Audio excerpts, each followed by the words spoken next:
avancer un petit peu aussi dans le temps de cette réunion, parce que pour nous, il y a un point qui est central. C'est le moment où nous ouvrons ensemble la parole de Dieu. Et j'aimerais donc pouvoir faire une lecture dans le livre des Galates, la lettre écrite par l'apôtre Paul aux églises de Galatie, plus exactement, et au chapitre 5, à partir du verset 1er. C'est une période particulière, et dans toutes les églises, la nôtre comme celle de tous nos frères et sœurs dans la foi, il y a des célébrations. Mais une célébration peut être tout à fait différente d'une autre, parce que tout dépend du cœur avec lequel nous venons célébrer le Seigneur, nous venons à sa rencontre. Oui, parce que le Seigneur, comme nous l'avons dit, il est réellement ressuscité. Il assiste avec nous à ce moment, invisible mais bien tangible. Quand une prière monte, elle est entendue et une réponse apportée. Notre Dieu est vivant. Il n'est pas une idole de pierre ou de bois ou d'or pour lui donner un peu plus de valeur. Non, il n'a pas besoin de ça. Il a une vraie valeur, une valeur qu'il nous a prouvée. Il a livré sa vie pour nous sauver. Il a fait quelque chose qui lui a coûté. Et c'est dans cette valeur-là que nous voulons nous retrouver encore ce matin et le célébrer. Certains vont rappeler religieusement des textes et les lire pour ne pas les oublier. Et d'autres, j'espère que nous serons de ceux-là, vont se souvenir de ce passé, le rappeler, mais aussi réaliser que ça leur a ouvert un avenir. Nous ne sommes pas un peuple du passé, nous voulons être un peuple de l'avenir. Il y a un avenir que ce sacrifice de Jésus nous a offert. C'est un avenir avec Dieu, un avenir qui ne quitte plus Dieu, un avenir qui est heureux d'être vécu. J'espère en tout cas que c'est notre cas ce matin. Et la lecture que nous faisons est une lecture solennelle, parce qu'elle ne va pas simplement rappeler ce que Jésus a fait, elle va nous rappeler ce que nous sommes, nous, encore censés faire de ce sacrifice aujourd'hui. Et à mes yeux, ça me paraît bien plus important que simplement nous rappeler le passé. Le passé a ouvert le futur, nous devons faire quelque chose de ce futur. C'est pour la liberté, verset 1, que Christ nous a affranchis. Pour la liberté. Demeurez donc fermes et ne vous laissez pas mettre de nouveau sous le joug de la servitude.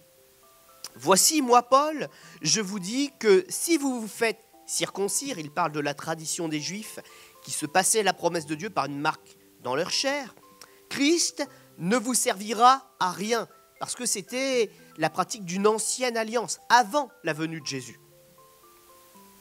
Je vous affirme encore une fois, à tout homme qui se fait circoncire, qu'il est tenu de pratiquer la loi tout entière. Si on commence à faire une chose de la loi, il faut faire toute la loi, sinon ça n'a pas de sens. Et Paul le dira rapidement, mais on va le lire, mais la même chose est vraie avec la grâce. Ou on est sous la grâce, ou on est sous autre chose. Mais si on commence par la grâce, il faut aller complètement et tout donner à la grâce. Vous êtes séparés de Christ, vous tous qui cherchez la justification dans la loi. Vous êtes déchus de la grâce. Pour nous, c'est de la foi que nous attendons par l'Esprit l'espérance de la justice. Car en Jésus-Christ, ni la circoncision, ni l'incirconcision n'ont de valeur, mais seulement la foi qui est agissante par l'amour. Vous couriez bien. Qui vous a arrêté pour vous empêcher d'obéir à la vérité? Cette influence ne vient pas de celui qui vous appelle. Il donne un exemple. Un peu de levain fait lever toute la pâte. J'ai cette confiance en vous, dans le Seigneur, que vous ne penserez pas autrement. Mais celui qui vous trouble, quel qu'il soit, en portera la peine. Pour moi, frère, si je prêche encore la circoncision, pourquoi suis-je encore persécuté? Le scandale de la croix est donc aboli. Puisse-t-il être retranché, ceux qui mettent le trouble parmi vous. Frères, vous avez été appelés à la liberté. Seulement ne faites pas de cette liberté un prétexte pour vivre selon la chair, mais rendez-vous par amour, serviteurs les uns des autres. Car toute la loi est accomplie dans une seule parole, celle-ci, tu aimeras ton prochain comme toi-même. Mais si vous vous mordez et vous dévorez les uns les autres, prenez garde que vous ne soyez détruits les uns par les autres. Je dis donc, marchez selon l'esprit, et vous n'accomplirez pas les désirs de la chair, car la chair a des désirs contraires à ceux de l'esprit, Et l'esprit en a de contraire à ceux de la chair. Ils sont opposés entre eux, afin que vous ne fassiez point ce que vous voudriez. Si vous êtes conduits par l'esprit, vous n'êtes point ou vous n'êtes plus sous la loi. Amen. Et oui, les choses de Dieu ne vont pas faire à notre cœur ou à notre corps, ne vont pas lui donner que de bonnes sensations. Nous le savons, l'Écriture le dit, il y a un combat à l'intérieur. Pourquoi ? Parce que notre chair, elle est toujours cette chair qui est née de la poussière, celle qui est contre Dieu, et celle qui a envie de se dire, peu importe le mariage, on laisse tomber, vivons le plaisir du monde. Vivons les excès, c'est pour la chair, ça fait du bien. Notre chair nous dit que ça nous fait du bien. Mais l'Esprit de Dieu que nous avons laissé entrer en nous, il nous dit non, regarde bien les conséquences pour ta chair, mais surtout pour ton âme. Regarde où ça t'entraîne, ça fait mal.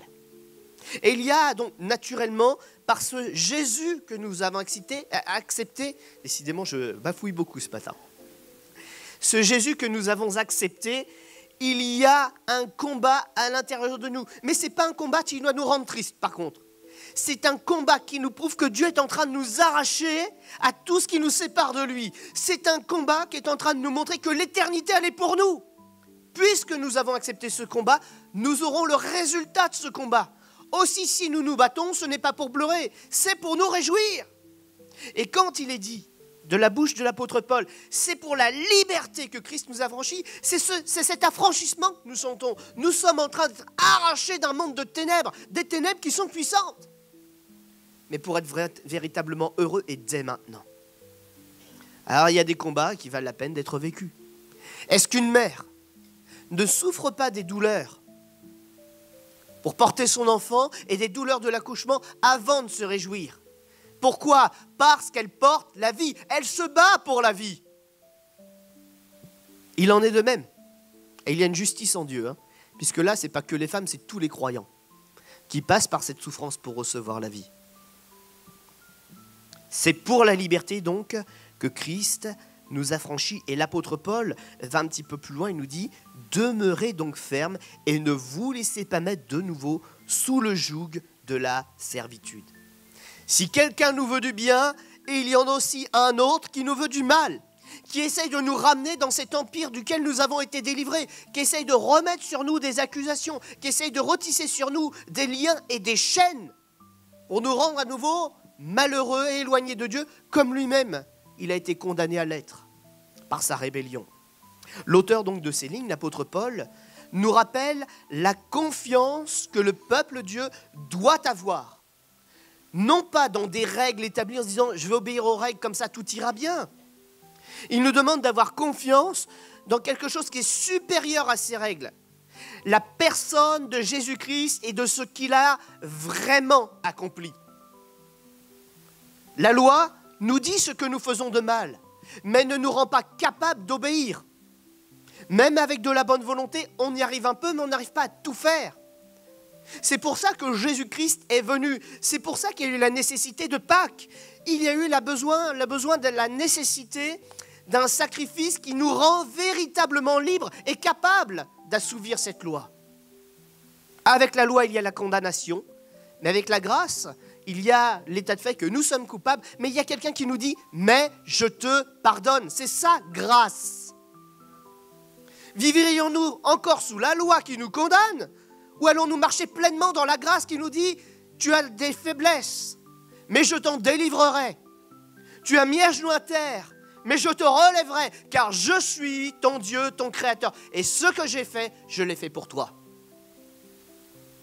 L'église des Galates, même les différentes églises du secteur de la Galatie, avaient vu des Juifs arriver, des gens qui étaient des religieux qui n'avaient pas voulu du Messie, qui n'avaient pas voulu le reconnaître et qui redéfaisaient tout ce que la grâce leur avait apporté. Même auprès de ceux qui n'étaient pas juifs au départ, ils étaient entrés jusque dans les églises pour réenseigner des choses qui étaient des choses comme mortes finalement, qui n'avaient pas la force de les délivrer. Ils avaient réussi à les troubler de l'intérieur. Et l'apôtre Paul, qui n'a pas pu être présent sur place, leur écrit et leur dit « mais vous avez si bien commencé, vous avez même couru, vous avez vu les effets, pourquoi est-ce que vous doutez de ce que vous avez vécu personnellement en Jésus-Christ ?» dire que la puissance de séduction de l'adversaire est très grande. Il arrive même à leur faire des choses que tous avaient reconnues comme sans force. Et c'est terrible, parce que Paul le dit d'ailleurs dans la lecture que nous avons faite, vous pourrez lire la suite du chapitre aussi. Ils ont entendu l'évangile, ils ont vu les miracles, ils ont vu les vies transformées, et à un moment il y a le doute, et ils connaissent l'évangile, mais ils perdent l'efficacité de l'évangile. À quoi ça sert de venir à l'église quand on ne vit et qu'on ne ressent plus rien? Quand notre vie, elle nous dit, bon, je vais à l'église, mais j'y vais à contre-cœur ce matin. Je vais réentendre le même message encore. C'est ce que ces gens vivaient. Le doute était entré dans leur cœur. Et j'espère que pour Pâques 2025, on va chasser ce doute ensemble. Et dire ensemble, oui, Christ est réellement ressuscité, mais surtout, Christ est réellement à l'œuvre ce matin dans cet auditoire, dans ma famille, dans ma maison. Il change des choses. Parce que Christ est vivant. C'est ça, Pâques. C'est pas célébrer le passé. C'est célébrer notre avenir avec un Dieu qui est vivant et qui agit. Et eux, ils étaient dans une phase difficile où ils étaient troublés par des esprits habiles et séducteurs. Sous, le mot est utilisé, l'influence de personnes dont le cœur n'était pas régénéré. Ils avaient leur compréhension de Dieu, ils avaient leur rite, leurs coutumes. Et pour eux, il n'y avait que cette seule méthode qui fonctionnait. Méthode triste, puisque avant la venue de Jésus, le mot garantie, quant au salut, quant au pardon, n'était pas donné. Mais la venue de Jésus a amené au summum l'œuvre que Dieu voulait faire, l'œuvre de rédemption, de réconciliation qu'il voulait faire. Avec Jésus, le mot garantie est apparu dans l'équation de la nouvelle alliance. Et quand Paul s'adresse à cette église, il y a un autre mot que nous connaissons très bien, que nous pourrions utiliser. On le trouve notamment dans l'Ancien Testament, dans le Nouveau, même aussi dans l'Apocalypse jusqu'à la fin. C'est cette tiédeur. Ils connaissent Dieu, mais ne sont plus capables de faire quoi que ce soit des dons qu'il leur a accordés. La communion fraternelle, ils y vont, mais finalement, Paul nous dit, vous vous critiquez, vous vous mordez, faites attention de ne pas vous faire du mal au point d'être dégoûté de l'église. Hein. Ils y vont pour ça, quelle tristesse!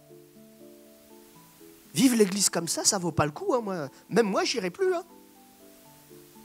Mais si j'y vais en disant, oui, c'est vrai, mais en allant à l'église, moi, j'ai la joie déjà de retrouver des gens que j'aime, des gens qui font l'effort d'essayer de comprendre Dieu comme moi, je fais l'effort d'essayer de comprendre Dieu. Et oui, il y a des inconvertis, mais alléluia, parce qu'ils sont là, parce qu'ils ont envie d'entendre la vérité. Et moi, je suis content dans une église imparfaite, mais qui a ce cœur-là. Parce que là, on travaille le dur, là. On travaille le cœur. On sauve des âmes. Et je suis content d'avoir des gens imparfaits qui viennent pour faire mieux. Et quand on vit l'église comme ça, c'est autre chose. Galates, réveillez-vous! C'est ça que l'Évangile vous a dit au début. Vous étiez heureux de courir dans cette voie-là, d'amener des gens tous les jours avec vous, de dire, ce matin, je vais à l'église, je lâche la télé. Je lâche le foot. Ah, il y en a eu qui ont du mal, là. Ah, c'est mieux d'être dans l'équipe de Jésus. Paul encourage les croyants à se libérer des faux enseignants qui détournent de Christ pour les ramener à des règles religieuses sans force, à des vies tristes de tous les jours. Et en même temps, il les encourage à saisir la vraie liberté qui est pour ceux qui sont en Christ. Je relis ce verset 1, il est central. D'ailleurs, il est en filigrane dans les textes. C'est pour la liberté que Christ nous a affranchis. Et il y a cet encouragement donc à demeurer ferme et à ne pas se laisser de nouveau mettre sous le joug de la servitude. C'est fou comme on est attiré par ce qui nous a fait du mal hier. Ne te laisse pas remettre sous l'alcool. Ne te laisse pas remettre sous la pornographie, sous l'infidélité, sous la sensualité. Ne laisse pas ces choses reprendre ta vie. Elles t'ont fait tellement de mal. Rappelle-toi aussi de ton passé. Rappelle-toi de ceux dont Christ t'a délivré. Les mensonges de celui avec qui tu n'étais pas marié, mais en couple. Qui te faisait si mal. Et tu t'es dit, plus jamais je serai avec un homme comme ça. Pourquoi t'y retournes aujourd'hui? Christ t'a libéré. Fais ta vie d'après les règles de Christ, qui sont une garantie pour ton bonheur. Je vais être grossier. Faut-il avoir des enfants à tout prix? Si c'est sans Christ, à la manière du monde. Oui, on aura la joie d'un enfant, mais après on aura la tristesse d'être seul peut-être. Où est le bonheur et la réussite là-dedans? Mieux vaut attendre quelques années et bien le faire. Le Seigneur n'est pas contre ça, mais faisons bien. Pourquoi? Non pas juste parce que Christ nous le demande, mais parce que c'est bon. Concrètement, ceux qui y sont passés dans un schéma comme dans l'autre, en ayant réussi ou raté, aujourd'hui, ils peuvent vous rendre ce témoignage. Ceux qui ont réussi vous disent, c'était bon, j'ai bien fait d'attendre, j'ai pleuré au début, mais je suis content maintenant. Et ceux qui n'ont pas bien fait les choses au début, qui ont connu Christ après, ils vont dire, ah si j'avais su, mais aujourd'hui, maintenant, je tiens ferme par celui qui me permet d'être debout quand même. Ils ont trouvé la force de celui qui guérit et qui pardonne. C'est si bon de bien faire. C'est un combat, mais c'est un combat pour la liberté. Pour ne plus être mis plus bas que terre. Ça fait partie des combats qui valent la peine d'être vécus. Il faut les emmener, ceux-là. Il faut les prendre. Parce que le trophée qui est avec, il vaut plus que l'or et l'argent. Alors, c'est pas facile à entendre, ce genre de message. Mais nos églises, je le disais d'ailleurs dans un autre message ces jours-ci à mardi soir, sont en danger. Trop de choses passent dans nos rangs. Trop de gens viennent pour dire le contraire de ce que dit l'Écriture, avec de belles formules, avec de belles invitations. Mais ils détruisent la sainteté de l'Église et ils nous rendent malheureux.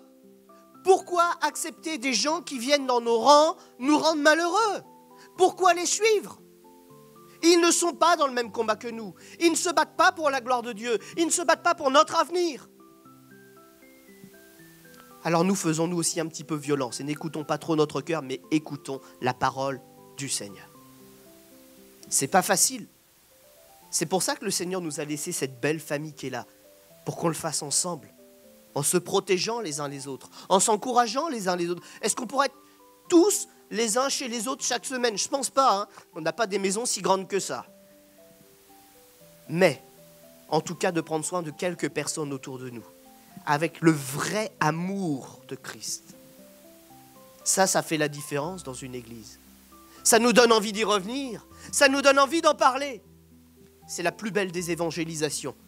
Quand déjà tu es content de venir le dimanche à l'église, et même en semaine, il y a d'autres réunions, il n'y a pas que le dimanche, de rencontrer un autre chrétien sans l'éviter dans le rayon du supermarché, et d'aller le voir en disant « Ah, mon frère, ma soeur, moi hier soir j'ai vu Kelita et Michael avec Caleb. » On ne s'est pas évité, on s'est recroisés dans tous les rayons à la sortie en voiture, on faisait encore au revoir. Cette famille-là, je l'aime. C'est celle qui est écrite là, mais c'est celle qui continue de s'agrandir avec nous. C'est ça Pâques aussi. On n'est plus orphelin à Pâques, on est adopté par le Père Céleste. Il nous a ouvert sa maison, il nous a donné sa joie, il nous a donné ce qui lui appartient et il a payé le prix. Alors célébrons Pâques tel qu'il doit l'être. Notre victoire, notre joie, notre liberté. Alors si les règles et les raisonnements établis parfois par des groupes humains, parce que c'était là le cas, des Juifs qui ne voulaient pas entendre parler autre chose que la façon dont ils avaient toujours fait les choses, il fallait que tous les autres qui se disent croyants soient comme eux, ils avaient établi leurs règles, ils avaient établi leurs raisonnements. Et même parfois, c'est même pas religieux, des fois c'est culturel aussi les règles. On ne peut pas commencer à suivre l'évangile avant d'abord fait les choses à la manière de notre pays ou de notre origine, vous voyez? Et des fois, ça fausse la donne. Parce que si on passe par ces choses humaines avant de passer par les choses de Dieu, on a déjà déformé les choses de Dieu, on les a rendues sans force. Donc, que ce soit à la manière des Juifs dont le texte nous parle, ou de d'autres sources de choses qui appauvrissent notre vie de l'évangile, notre mise en pratique de l'évangile, il faut que nous fassions attention. Jésus lui-même l'a dit à de nombreuses fois à des Juifs. Il leur a dit, vous qui mettez vos coutumes devant Dieu, les coutumes, on peut parler de culture aussi. Il y en a même d'autres, il disait à Jésus que Jésus ne faisait pas bien, et il mettait en avant Moïse, et après Moïse, il mettait Dieu. Ça aussi, c'est un problème. Leur référence humaine a la volonté de celui qui nous a créés. Si religieusement ça sonne bien l'oreille, moi je suis disciple de Moïse, ça sonne bien, hein? Un grand prophète, il avait tous les ministères, il était à la fois roi, berger, prophète, sacrificateur, il faisait tout. Arrête de Moïse, c'est quand même classe, hein? Sauf que le problème, c'est qu'ils mettent Dieu derrière. Capable d'obéir à un homme, mais pas capable de se réformer à la volonté de Dieu. Ça, il faut que ça change dans nos églises aussi. Et pour que ça change dans nos églises, il faut que ça change dans nos maisons. Parce que ce que nous avons dans l'église, c'est ce que nous amenons de nos maisons. Ce que nous y acceptons en amont. Si nous vivons tous les jours avec le péché, on emmène le péché avec nous, c'est clair. Alors Pâques, c'est faire comme Jésus. À notre mesure, on ne peut pas monter sur une croix, il ne nous a jamais demandé de faire ça. Vous savez que dans certains pays du monde, en ce moment, il y en a qui le font. Hein. Ils se font crucifier pour imiter Jésus. Hein. Vive le spectacle. Hein. C'est morbide. Christ a vaincu la mort. On ne célèbre pas la mort chez nous. On célèbre la vie et sa victoire. Et en sachant ce qu'il a fait, nous on sait de quoi on a été délivrés. Mais par contre, on sait qu'on doit se battre contre le mal insidieux qui passe parfois dans nos vies. Tous ces courants, toutes ces influences, toutes ces mauvaises pensées, toutes ces pratiques, toutes ces règles qui surpassent les règles de Dieu.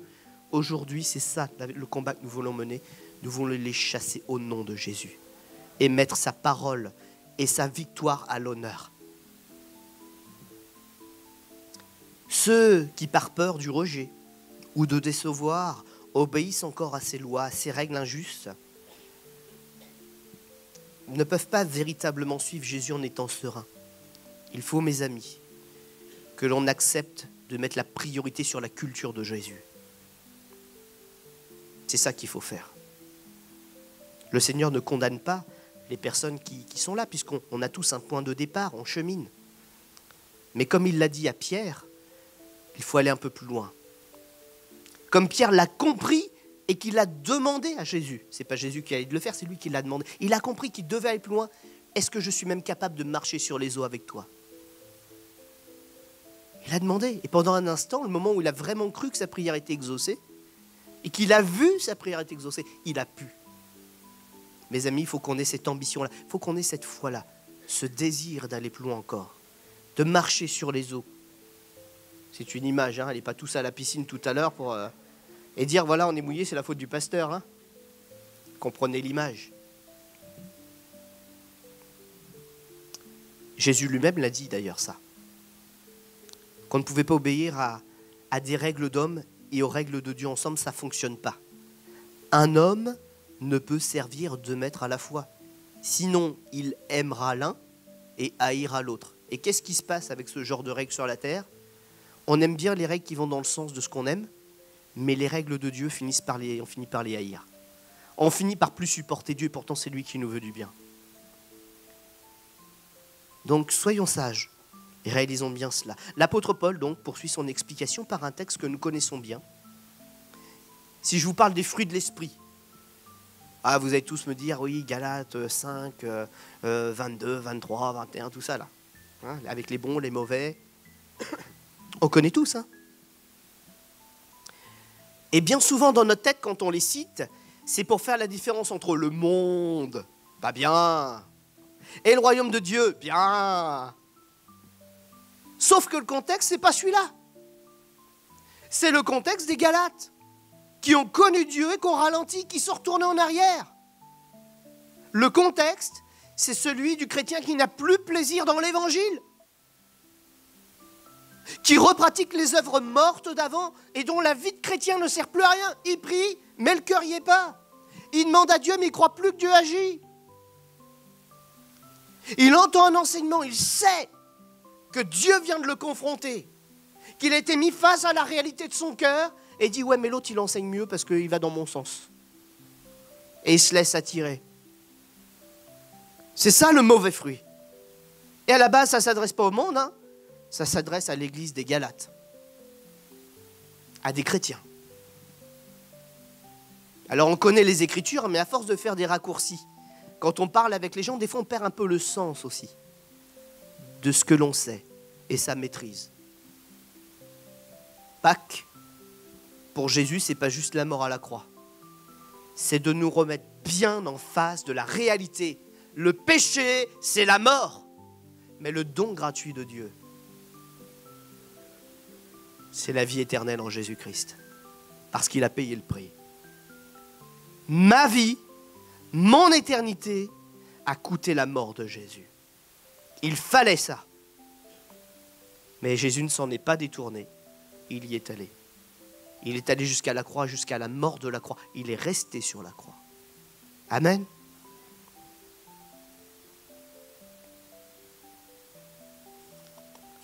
J'avais encore quelques petits mots à adresser, quelques petites pensées. C'est vrai que la déclaration de Paul est très solennelle. Vous courriez bien qui vous a arrêté pour vous empêcher, non pas d'avancer, mais carrément d'obéir à la volonté de Dieu, à la vérité. Ça, c'est terrible. Vous avez vu la puissance de séduction du diable? Elle n'est pas déployée que sur les Galates. Depuis que Jésus a été annoncé venant dans le monde, le diable a déployé ses armées démoniaques, mais aussi tous les hommes qui veulent le suivre. L'armée du diable ne compte pas que des démons, elle compte des hommes et des femmes aussi.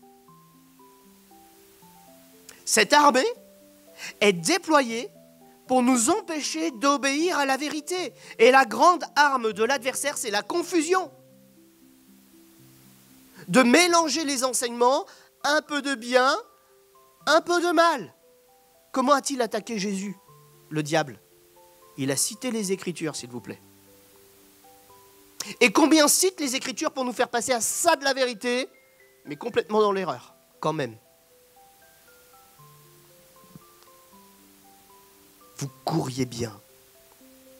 Ça veut dire quoi? C'est-à-dire que les premières fois que j'ai entendu parler de Jésus, j'avais tellement un feu là, je dévorais ma Bible. Et je priais. Mais aujourd'hui, lire la Bible, c'est peut-être devenu un peu lourd. Alors, je prie beaucoup plus, puis je lis beaucoup moins. Mais est-ce que je maîtrise maintenant cette parole de l'Éternel? Je disais à quelques chrétiens il y a quelques années, je l'avais redit ici dans un temps un peu particulier aussi. Depuis le temps que nous sommes disciples, il serait peut-être temps qu'on devienne des maîtres. Des disciples qui engendrent des disciples.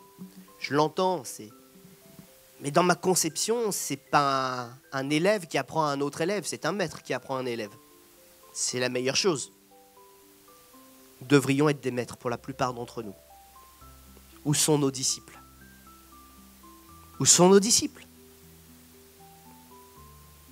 Il faut qu'on persévère, tout simplement. Ce n'est pas une critique que je fais. C'est juste une observation pour nous encourager.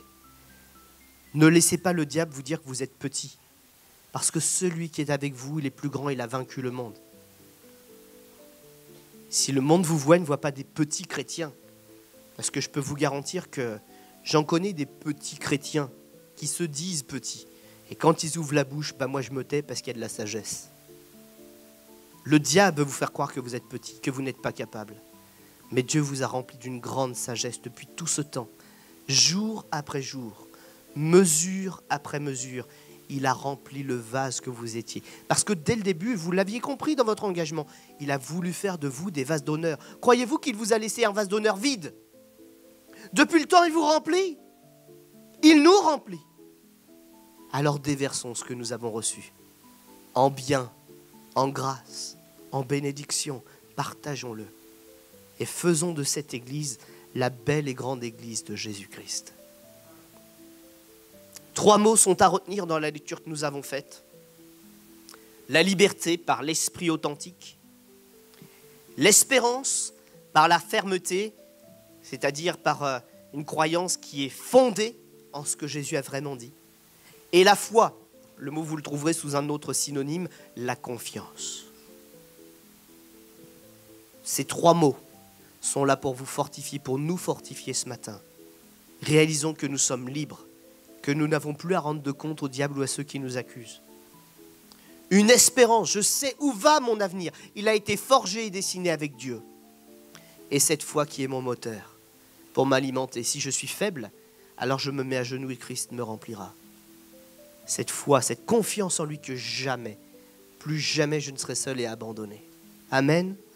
On va courber nos fronts un instant.